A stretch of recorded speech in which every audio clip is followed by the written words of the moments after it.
आकाशवाणी छत्रपती संभाजीनगर. वैभवी जोशी बातम्या देत आहे. ठळक बातम्या. उपमुख्यमंत्री अजित पवार यांचं विमान अपघातात निधन. आज बारामती इथं अंत्यसंस्कार.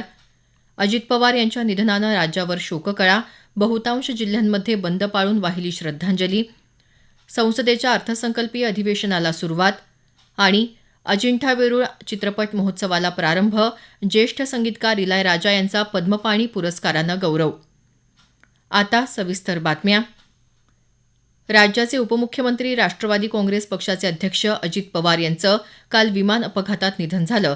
ते 66 वर्षांचे होते.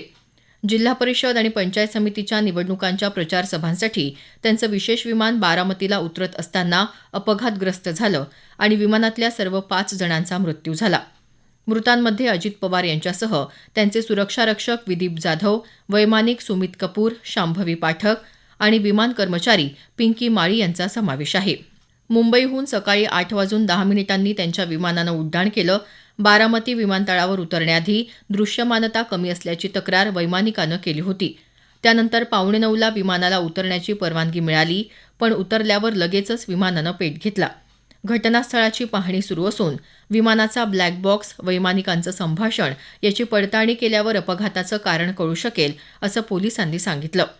विमान अपघात चौकशी ब्युरोच्या पथकानं घटनास्थळाची पाहणी केली असून चौकशी सुरू आहे. अजित पवार यांच्या कारकिर्दीचा आढावा घेणारा हा संक्षिप्त वृत्तांत. आपल्या कार्यकर्त्यांसोबतच संपूर्ण राज्यभरात दादा या आत्मीय संबोधनानं लोकप्रिय असलेले अजित आशा अनंतराव पवार यांचा जन्म 22 जुलै 1959 रोजी अहिल्यानगर जिल्ह्यात देवळाली प्रवरा इथं झाला. कार्यतत्पर आणि अभ्यासू नेते असलेल्या अजितदादांनी आपले काका शरद पवार यांच्या मार्गदर्शनात राजकारणात प्रवेश केला आणि राज्याचं उपमुख्यमंत्रीपद सर्वाधिक काळ भूषवण्याचा विक्रम करत अर्थमंत्री म्हणूनही आपली जबाबदारी समर्थपणे सांभाळली. 1982 मध्ये ते सर्वप्रथम साखर कारखान्याच्या संचालक मंडळावर निवडून आले. 1991 मध्ये 10व्या लोकसभेत बारामती लोकसभा मतदारसंघातून ते खासदार म्हणून निवडून गेले. पण काही काळातच खासदारकीचा राजीनामा देऊन ते राज्याच्या राजकारणात रमले. बारामती विधानसभा मतदारसंघातून ते दरवेळी मोठ्या मताधिक्यानं विधानसभेत निवडून गेले. विलासराव देशमुख, अशोक चव्हाण, पृथ्वीराज चव्हाण, उद्धव ठाकरे, एकनाथ शिंदे आणि देवेंद्र फडणवीस या मुख्यमंत्र्यांच्या काळात त्यांनी राज्याचं उपमुख्यमंत्रीपद भूषवलं. अजित पवारांनी तब्बल 11 वेळा राज्याचा अर्थसंकल्प सादर केला.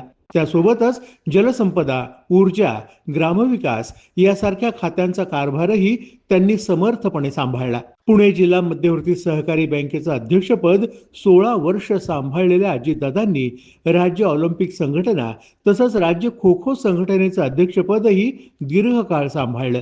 याशिवाय विविध साखर कारखाने आणि सहकारी संस्थांशी त्यांचा निकटचा संबंध होता. त्या स्वभावाचे हजरजबाबी आणि स्पष्ट वक्ते अजितदादा राज्याच्या राजकारणात कायमच केंद्रीय वर्तुळात राहिले. राजकारणातल्या प्रदीर्घ कारकिर्दीत त्यांच्यावर भ्रष्टाचाराचे आरोप झाले. आक्षेपार्ह विधानांमुळे टीकाही झाली.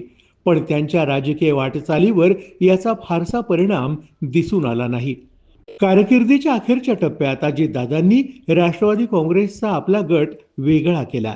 न्यायालयानं पक्षाचं नाव आणि चिन्ह अजितदादांच्या गटाला दिलं. मात्र या प्रकरणी अंतिम निकालापूर्वीच अजितदादांचा अपघाती मृत्यू झाला. महाराष्ट्राच्या राजकीय पटलावर अजित पवार यांनी उमटवलेला ठसा आणि कामाच्या धडाडीचा घालून दिलेला आदर्श सर्वसामान्य नागरिकांच्या सदैव स्मरणात राहील. अजित पवार यांच्या निधनामुळे महाराष्ट्र सुन्न झाला आहे. बारामती इथं त्यांचे शोकाकुल कार्यकर्ते आणि चाहत्यांची प्रचंड गर्दी झाली आहे. राज्यात उद्यापर्यंत शासकीय दुखवटा जाहीर करण्यात आला आहे. अजित पवार यांच्या पार्थिव देहावर आज बारामतीमधल्या विद्याप्रतिष्ठानच्या मैदानावर शासकीय इतमामात अंत्यसंस्कार करण्यात येणार आहेत. तत्पूर्वी त्यांचा पार्थिव देह काटेवाडी इथं अंत्यदर्शनासाठी ठेवण्यात आला आहे. राज्यपाल आचार्य देवव्रत, मुख्यमंत्री देवेंद्र फडणवीस आणि उपमुख्यमंत्री एकनाथ शिंदे यांनी काल बारामती इथं जाऊन अजित पवार यांचं अंत्यदर्शन घेतलं. या बातम्या आकाशवाणीच्या छत्रपती संभाजीनगर केंद्रावरून देत आहोत. राष्ट्रपती द्रौपदी मुर्मू यांनी अजित पवार आणि इतर 4 जणांच्या मृत्यूबद्दल शोक व्यक्त केला. महाराष्ट्राच्या सहकार क्षेत्रातल्या कार्याबद्दल पवार यांचं नेहमी स्मरण ठेवलं जाईल असं त्यांनी आपल्या शोकसंदेशात म्हटलं आहे. पंतप्रधान नरेंद्र मोदी यांनीही पवार यांच्या निधनाबद्दल शोक व्यक्त करत अजित पवार यांचं प्रशासकीय कौशल्य अद्भुत होतं आणि महाराष्ट्राच्या जनतेची सेवा करण्यात ते अग्रणी होते असं म्हटलं आहे. राज्यपाल आचार्य देवव्रत, गृहमंत्री अमित शहा, संरक्षण मंत्री राजनाथ सिंह, लोकसभा अध्यक्ष ओम बिर्ला, केंद्रीय मंत्री पियुष गोयल, अश्विनी वैष्णव, काँग्रेसचे अध्यक्ष मल्लिकार्जुन खरगे, काँग्रेस नेते राहुल गांधी, माजी मुख्यमंत्री उद्धव ठाकरे, रिपब्लिकन पक्षाचे नेते रामदास आठवले यांच्यासह राजकीय क्षेत्रातल्या अनेक मान्यवरांनी अजित पवार यांच्या आकस्मिक अकाली निधनाबद्दल धक्का आणि शोक व्यक्त केला आहे. मुख्यमंत्री देवेंद्र फडणवीस, उपमुख्यमंत्री एकनाथ शिंदे, केंद्रीय मंत्री नितीन गडकरी आणि काँग्रेस नेत्या प्रियंका गांधी वाड्रा यांनी अजित पवार यांच्या निधनावर शोकभावना व्यक्त केल्या. माझ्याकरता तर वैयक्तिक एक दमदार आणि दिलदार अशा प्रकारचा मित्र या ठिकाणी सोडून गेलेला आहे. त्यांच्या कुटुंबावर देखील हा प्रचंड मोठा आघात आहे.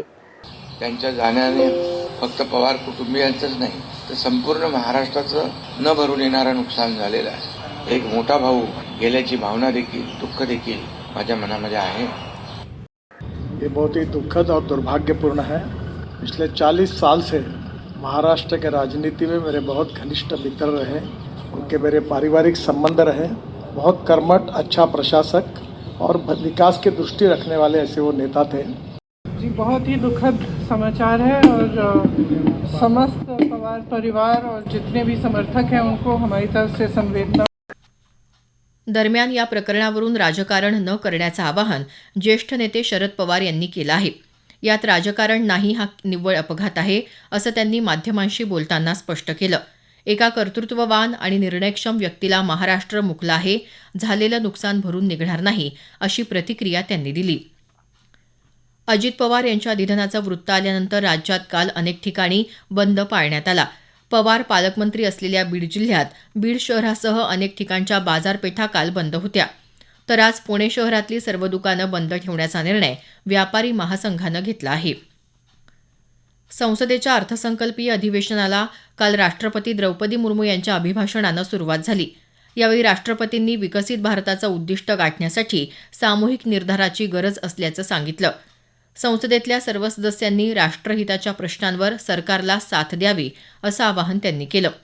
यावेळी राष्ट्रपतींनी सरकारच्या गेल्या वर्षभरातल्या कार्याचा आढावा घेताना कृषी उत्पादनात झालेली मोठी वाढ, नवीन कामगार कायदे, नौकानयन क्षेत्रातल्या जुन्या कायद्यांमधले बदल, नक्षलवाद उच्चाटनातली प्रगती, इलेक्ट्रॉनिक क्षेत्रात 35 लाखाहून अधिक रोजगार निर्मिती इत्यादी ठळक मुद्द्यांचा उल्लेख केला.